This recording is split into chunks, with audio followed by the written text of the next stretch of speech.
Hello, I'm Michael Kurland, CEO and co-founder of Branded Group, an award-winning facility maintenance and construction management company that services multi-site commercial properties such as retail, restaurants, healthcare facilities, and educational institutions. Welcome to the Be Better podcast. Each week, I interview thought leaders from a variety of industries who will share their stories and the lessons they learn as they strive to be better for their clients, partners, employees, and their community. Are you ready to be better? Thank you for joining us on the Be Better podcast. I'm very excited today. We have a special guest. He is part of the Be Better culture on a daily basis. My partner in business and my friend and the president of Branded Group, Jon Thomas. Welcome, Jon. Hey, Mike. Thank you. Thanks for having me. My pleasure. This is the podcast where I'm going to get to ask you all the questions that I've never had a chance to ask you before, and you have to answer honestly. Ugh. I'm okay with that. Well, let's jump right in, Jon. You know, you live the Be Better, mantra with me on a daily basis. It's actually, for those of you that don't know, Jon Thomas coined the phrase "Be Better." So why don't we tell that story real quick? Sure. So I had moved to New York to work for a company similar to the company that me and Mike own today. And it was a long time ago. And I think Mike had just gotten an extra room in his house. And he took me under his wing and let me be his roommate for a few months while I was looking for a new place. And we were younger then. We would hang out a lot more at the bars. And so when there'd be a couple of nights where maybe Mike would come back making a lot of noise and I'm trying to sleep or what have you. And then it went on like that for a few weeks. And I was just like, come on, man. And he was like, I'm sorry. And then one day he came out and said, I'm sorry. I was loud again. I was like, you know what? Don't be sorry. Just be better. And we were like, oh, that sticks. Yeah, but I think what we're really spawned though is that we started making a joke out of it, and then it stuck. We were working, and we just would say it about work stuff all the time. Hey, let's just be better. We just need to be better. And hey, if we ever start this company, we're gonna be better. So that's where the phrase came well before the business. We were just saying that, and then like to your point, in the workplace, stuff would actually get serious. Just be better. Right. It makes sense. Well, that leads me to what do you do and why do you do it? You're the president of Branded Group, and for the audience, I'm the sales marketing guru guy. I'm the one that also does the emotional, the HR, and the culture. Jon does the operations, and I can tell you without a doubt, without Jon, we would not be where we are today. He helped take Branded Group to the next level and allowed us to scale up to where we are. So with that intro, what do you do, Jon, and why do you do it? What is it you say you do here? So, I mean, as far as like a daily basis, like you said, it's a lot of oversight of a few different departments. So primarily it's operations, but it also includes the finance section of the business too. So I kind of act as the oversight and CFO in that regard. And I would say over the last year and a half, that's probably taken up more of my time, as you well know. But day to day, it's just kind of checking all of the little pieces that, make the whole machine work, and making sure that the department heads are going down the same path that our vision has been aligned on to get us where we want to be, whether it's, helping an account grow that you've sold or, your sales team has put in, and just keeping things smoothing and basically making the trains run on time is the way I like to simplify the most. Yeah. So you that is a Jon Thomas original, making the train. I don't know if it's original to you, but it's something you say over and over again. My perspective on a business is extreme consistency. So I've found that choppiness in organizations, and I've experienced choppiness in organizations, lends itself to sporadic growth and also completely random downturns, and it's completely lent itself to a sporadic process, right? So there's so many different pieces that go into any business, and people say, "Oh, it's just ops and sales." It's not. It's everything that you've brought to the table, Mike, with the culture and the people, and then getting those people to operate kind of like down the stream that we want them to go is that takes a lot of consistency. And that consistency is just what builds an entire organization. So that's why I do it, is because if things aren't running on time, people aren't getting to where they need to be. They're not doing what they need to do. And ultimately, they're not servicing the customer like they need to serve. So you are the president. You keep the trains running on time, John. You've said that numerous times in your career to me. It's like a Jon Thomas ingrained in my head original. But why do you do it? I do it because, realistically, for any business, like we have to get these things done. We have to get people to go in the direction we want them to go in. And a lot of it for me is fear of failure in a big way. Like I've always been pretty driven by that and that paranoia. And I've actually tried to, in a healthy way, encourage that to our executive team and management staff of, things can seem great one day, but you always need to be kind of looking for the thing that you're missing, because you're always missing something. You've also instilled in the management team to be on time, similar to the trains running on time. So, boy, howdy. Yes. So that leads me to a good segue. You said it's a fear of failure, but what motivates you to be better besides that fear of failure? Well, I'm a competitive guy. I think you know that. I don't like to lose. Yeah, just a little old me. But when I first came out here after you had, done the ground up from the business, and, it was time to go through the scaling exercise. I had never, before meeting you, I had never had any aspirations to like own a business or anything. Like it wasn't in my roadmap. I just wanted to do Excel spreadsheets all day, because why wouldn't you want to do that for the rest of your life? But so fun. But don't forget to touch your pivot tables, buddy. Forgot it fast as I learned it. But when I started seeing the success that came from our collaboration and our partnership and how it could resonate through the business, we started to win more than I had even expected. And when you get that feeling of like, oh, this can work, and people are growing and the business is smoothing out, and you start seeing it, it's a pretty amazing feeling. And that keeps me going a lot. So the compounded win on top of win on top of win.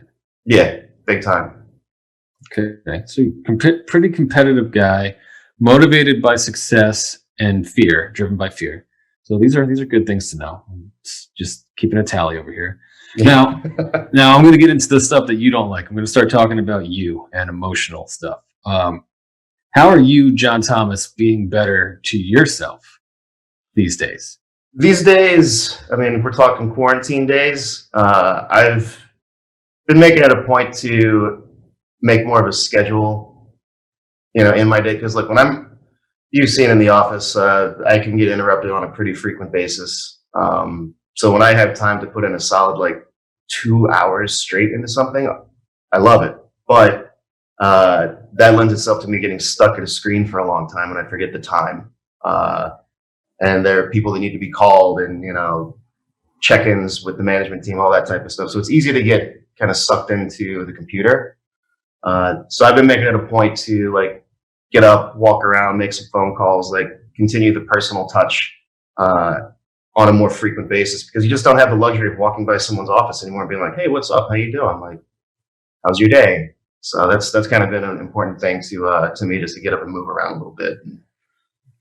So let's not just talk about work though. Like, how are you being better to Jon Thomas? What are you doing these days to take care of yourself a little bit, especially during this quarantine? We've been inside 2 months now. Human contact, seeing other humans is a rarity. Social distancing is a thing. We don't know how long this is going to last. What are you doing to take care of yourself right now? even before the pandemic started, but in these times, I guess in the last 2 months, what is it besides not work related? Talk to me about that. I've been actually getting my. I'm a drummer. Been a drummer for a long time, so I've got my practice pads out, and I'm getting my my chops back up on my rudiments and everything through my drums because I live in a condo. Neighbors are over the age. I think the average is like 70, so I don't think they'd be too keen on me setting up a five-piece. Probably not.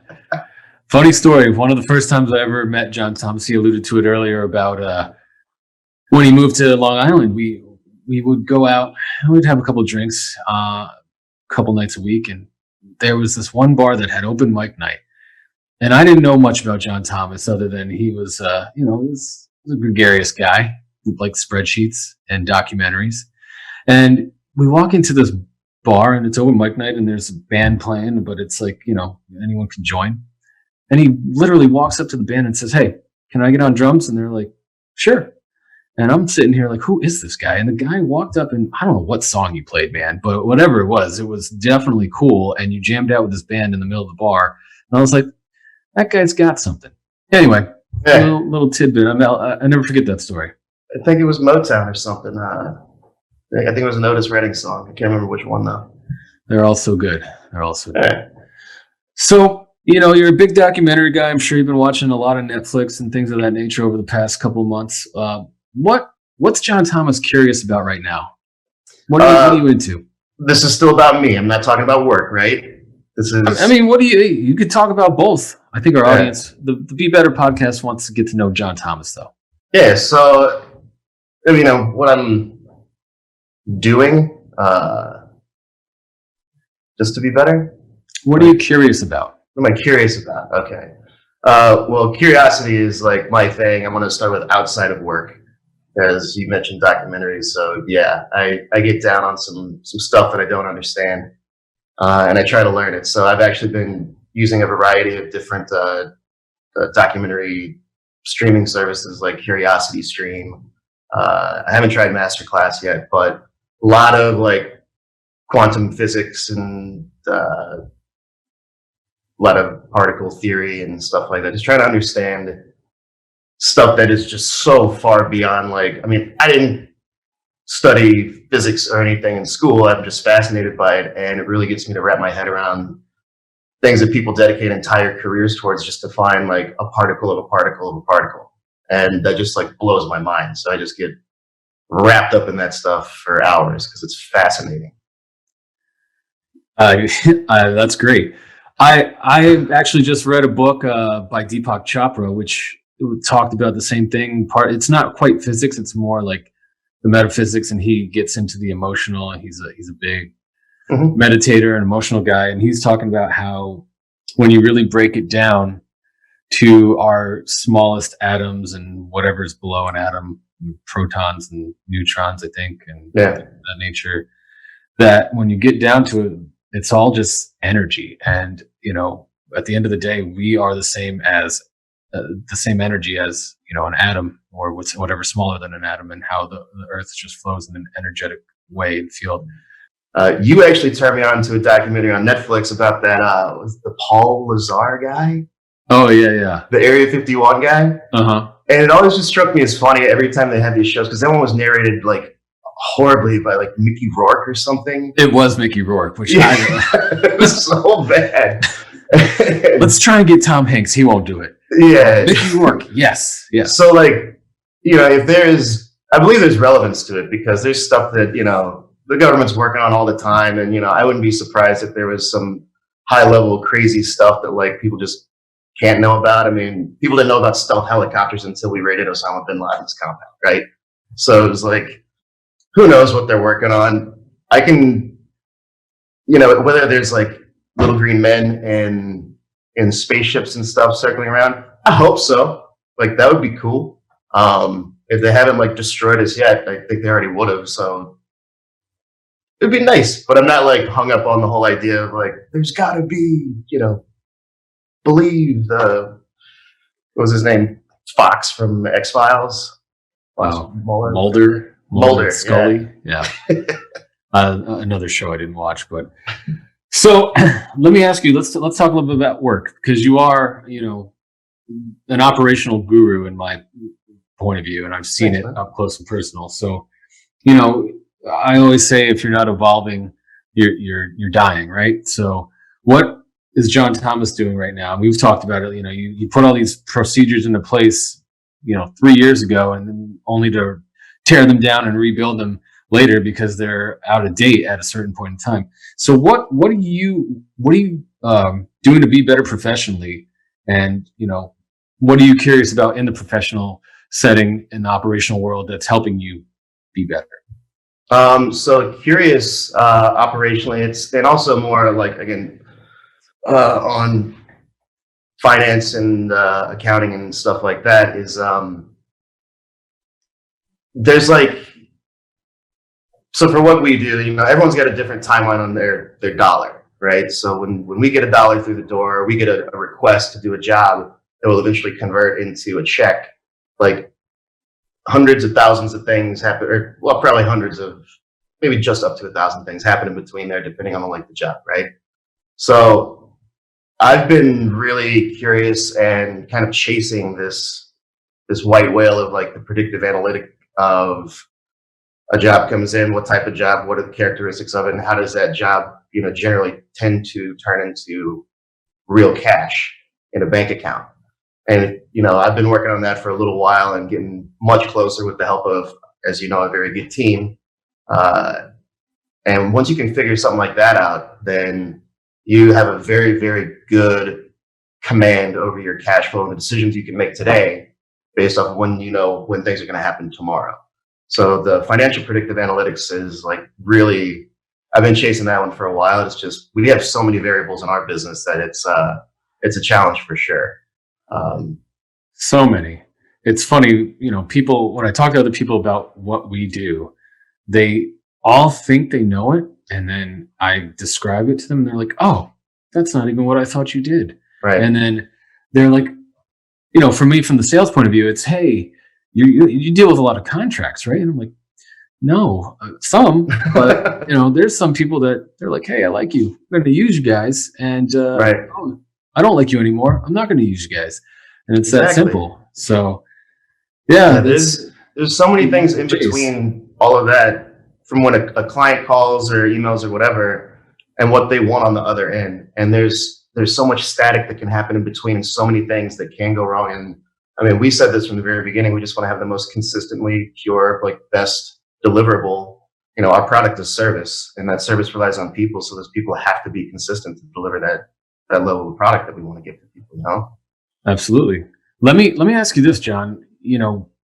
What is it that makes Branded Group, being that you're the president and you run the operations, what makes Branded Group better?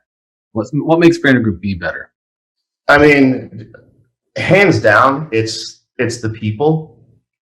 We've got a really, really good crew. And the crew was assembled,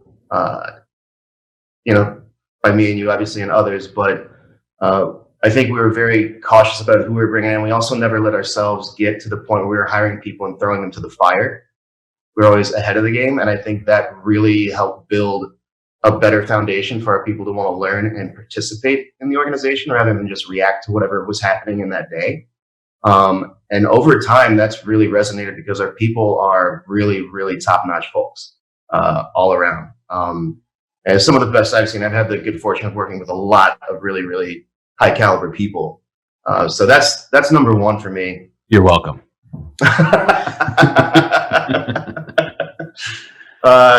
And number two, like from an operational standpoint, I guess kind of as almost a tangent off of what I just said is, we've always been very, very cautious to adding too much stress to the organization and creating that caustic, acidic culture of like fear. Like we've always been able to, with the culture side, especially with you, being able to put in things so people know like you are valued here. And also from the operational side and, pushing the jobs, it's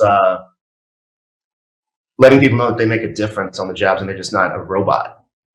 that's critical. So that's what really does help us be better. And then all the process and technology that we have working to aid those people in their job is what ultimately results in a better product for us and the customer. Yeah, you've always had a different mentality when it came to operations. I think you've always been a forward thinker, and you've gotten me to think about operations, which is something that I don't enjoy at all. But the one thing that I always have appreciated that's come from you and been planted in my mind is speed. Speed is, everyone thinks perfection or margin, but it's really speed that you can. So talk to me a little bit about that. Why is speed so important for you and for us and the industry? Well, there's so many levels on the like when you're looking at your balance sheet or your P&Ls, right? And everyone looks at overhead and they're like, wow, overhead's just going to be overhead. My compensation is my compensation. It's only going to go up. And you've heard me say before too, like a lot of times you just get into the habit of just, everyone's just squeezing the water balloon. Whatever you do here, it's going to puff up over here. And whatever you do here, it's going to puff up over here. So I would say that speed was something that I started dialing in on a while ago, because the faster you get a job done, the faster that same person can get to another job, right? And for us, jobs are what we're selling, and that's what we're providing to the client as a service to those jobs. So rather than just tell the person to go faster, the idea was, well, let's get some technology additions and let's have some process improvement to enable that person to make more decisions cleanly and effectively, so they're not just trying to burn through as much work as they can. And let's teach people how to strategize, how to manage their workflow, and that lends itself to speed. Would you call that efficiencies? Oh, massive efficiencies, ultimately leading to a faster throughput. I should remember the name of the book right now. We probably put it in like the description or whatever. There's a really good book on throughput. It's like by Eliyahu Goldratt. I can remember the author's name, but I can't remember the damn name of the book. But that's a really, really good book it was actually built around like production line speed and your bottlenecks and stuff like that. So it just kind of applied that to the service level. And then they did eventually come up with another book. That one was called Critical Chain for project management, to manage your throughput and time. So that's what we chase, is the speed, because more speed with the same quality means one person producing more work, and you don't have to hire somebody. And also jobs get billed at a faster rate. Yeah, exactly. So that starts that timeline quicker. That's what I've always hung my head on. Well, that's fascinating stuff. Operationally, stuff I don't like, but I'm glad we got a little chance to talk about that. What I do want to ask you, though, as we're starting to wrap up here, is what do you consider yourself to be an expert at? And whatever that may be, what is your best advice to our listeners on how to be better at that? I would say, I consider myself an expert on, creation of process. Hey, don't sleep on them, man. Those have helped us out tremendously. But now half the time we don't even use spreadsheets anymore, because we've converted to so many other things, right? Right. Sorry to interrupt. Continue. No, it's okay. So I'm an expert on dealing with Mike Kurland. Sometimes. But I would say process creation and improvement, and then scaling up, because those are all kind of intertwined for me.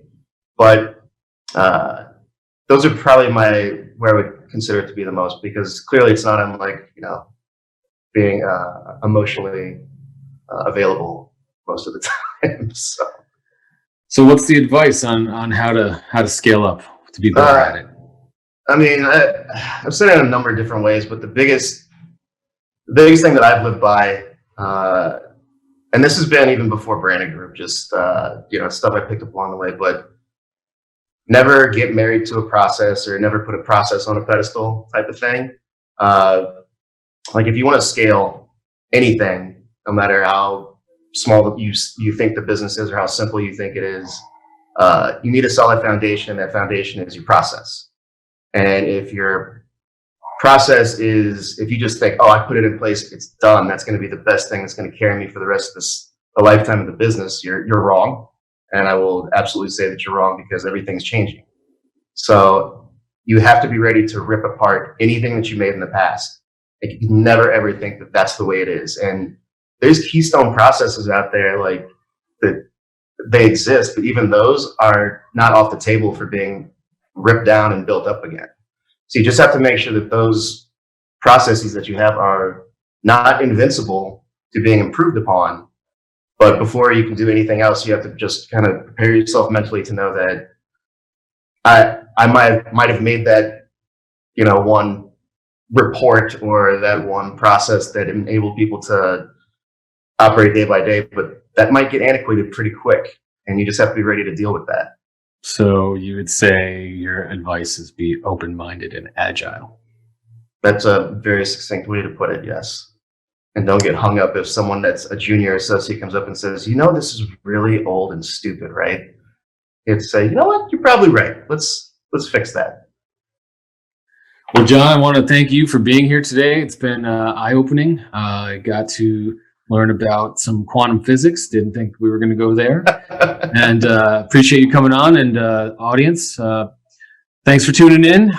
Appreciate you guys being a part of our little podcast here, and look forward to speaking with you guys next week. If you want to look up the Branded Group online, it's www.branded-group.com. Thank you for tuning in.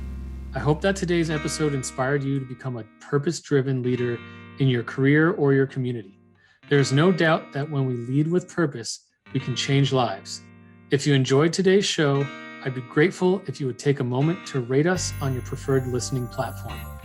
To learn more about Branded Group's Be Better experience and how we provide industry-leading, on-demand facility maintenance, construction management, and special project implementation, visit us at www.branded-group.com. Be sure to follow us on social media, and you can also reach out to me directly on LinkedIn. Until next time, be better.